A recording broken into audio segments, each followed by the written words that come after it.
And a very good morning. Welcome to the audiocast from Kotak Securities. I'm your host and guide, Anindya Banerjee. Last 12 hours has been very exciting for the financial markets.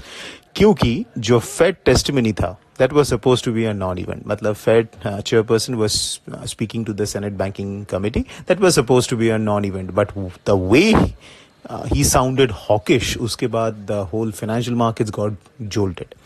Basically, Powell said कि जो अगर total data points continue to confirm a strong economy and inflationary pressures, we are ready to hike at a much faster pace. ये जो much faster pace है, ये जो indication है, इसके बाद हुआ क्या कि the bond market, the bond yields rose, especially at the short end.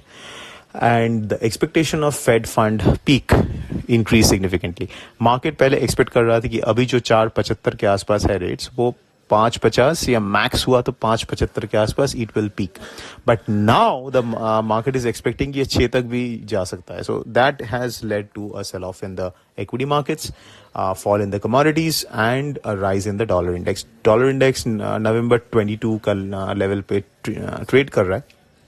At the same time, अगर US bond deals को देखें, जो 2-year bond deals है, जो basically is a proxy कि कहाँ पे US में the interest rates will be over the medium term, that has now crossed well over 5%, 5% on the USD, a massive yield. And it's trading at mid 2007 highs. अगर 530 के ऊपर चला गया तो it will be cross even the mid 2006 highs and get into territories we had seen only during 2001 kind of levels.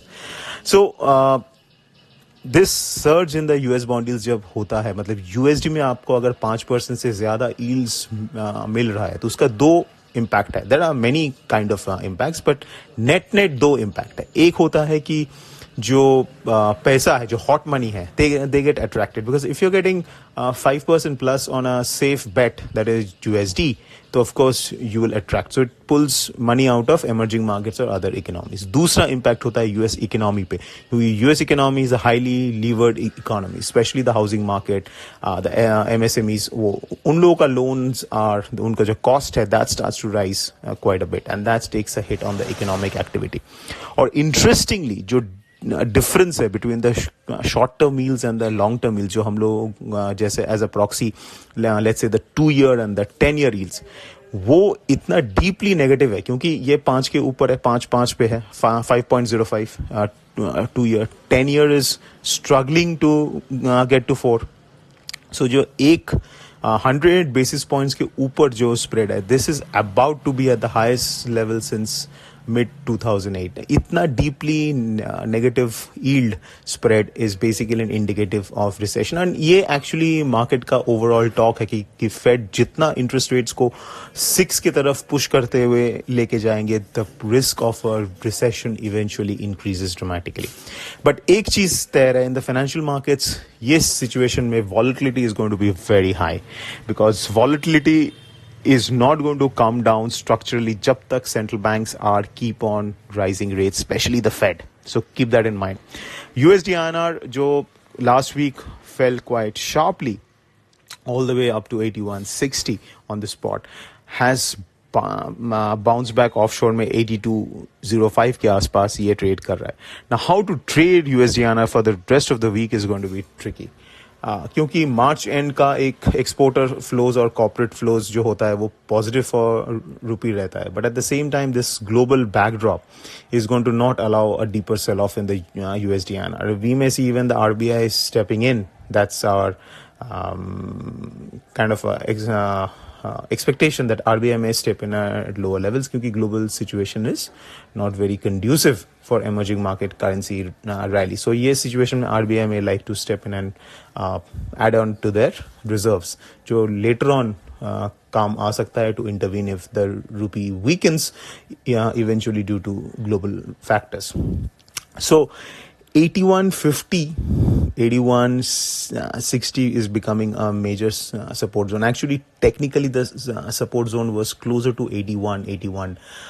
10 level spot में, but वहां तक गया नहीं और ग्लोबल बैकड्रॉप में it may look unlikely to break below 81.5. So 81.5 के आसपास शायद इसका एक अभी बेस है, 81.5 8160 अगर उतना जा पाया तो, और ऊपर में 8230. अगर इनकेस 8230 के ऊपर ये क्रॉस कर जाता है, then we could again see a rally back to those old highs of 8280 8290. So keep in mind 8230 के ऊपर ये down trend will extinguish and we can again see a pullback to 8280 8290.